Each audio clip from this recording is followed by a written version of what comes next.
everyone! Nagluto ako ng togeng Shanghai. Gumawa ako ng sausawan ko na may pipino, may bawang, may sili, at ano pa yung nilagay ko dyan? Suka! Ayan! Medyo naglalaban yung asim, tamis, at anghang ng sili. Tamang-tama sa gulay na ginawa kong Shanghai.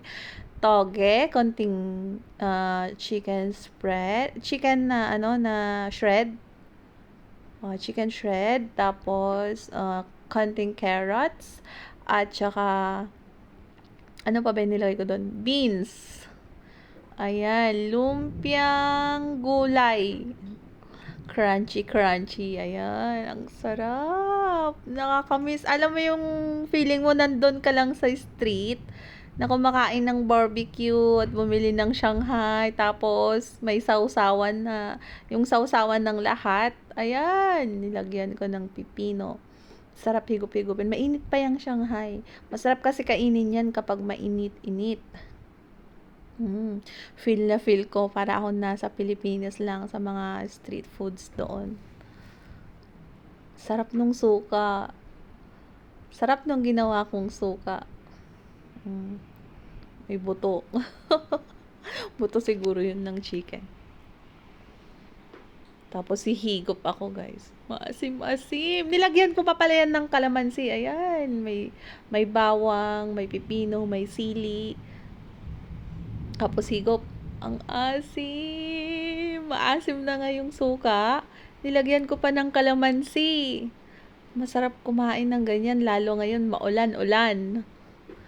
Ayan, kakain na naman tayo sa tapos mapupunit. Ang dami, siksik yung laman niya, siksik yung toge niya. Sarap nung toge. Ginisa ko lang siya konti para magkalasa. Tapos yun, binalot ko na. Pinalamig ko muna bago binalot. Mainit. Sarap. Diba? Ang sarap. Tapos higop. Ayan, mabawang. Sarap kasi kapag naibabad yung bawang sa suka. Sarap papakin yung bawang.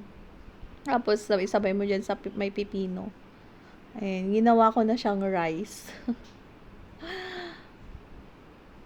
Sarap eh.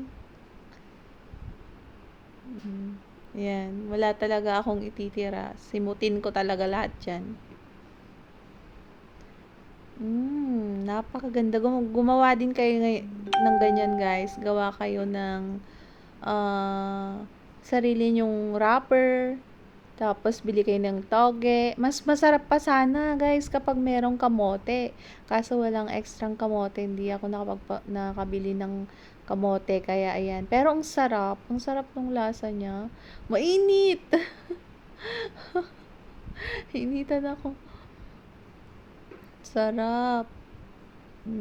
Tapos, yung medyo pasipsipin mo siya ng suka.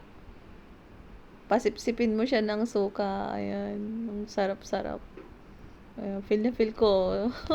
Medyo naanghangan na ako dyan. Kaya, ayan, punas-punas, singhot-singhot. Sarap na sarap ako. Diba? Pasipsipin mo ng suka. Yung maramdaman mo yung nilalaban yung asim, tamis, anghang, alat. Napakasarap ng lumpiang gulay.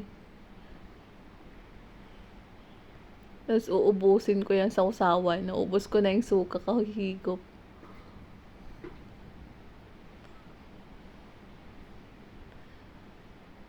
Madali lang naman gawin yan. Napakadali lang. Yan na ata yung pinakamadaling gawin na merienda. Minsan, inuulam pa nga yan eh. Ginagawa kong ulam yan. Masarap ulamin. Ay, feel ko talagang kainin kasi medyo matagal-tagal na rin. Last one!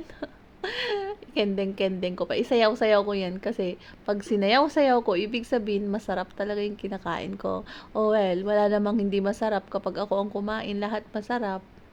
Makikita nyo, uusok-usok pa yung bunganga ko dyan sa sobrang init ng lumpia.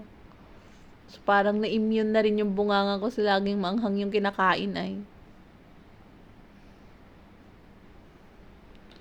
Sarap. Sarap nung pipino na nababad na sa suka. Oh, 'di ba? Ang sarap. Gusto kong isigaw na masarap. Pero hindi marinig. Maulan. O yun, usok-usok pa yung bunganga ko, init. Ayan, guys. Gusto nyo rin ba ng lumpiang gulay? Lumpiang toge? Masarap din yan, haluan ng tofu. Pamalit sa karne, kung ayaw nyo ng karne. O, ayan. Sinimot ko talaga. Wala na. Salamat sa panonood, guys.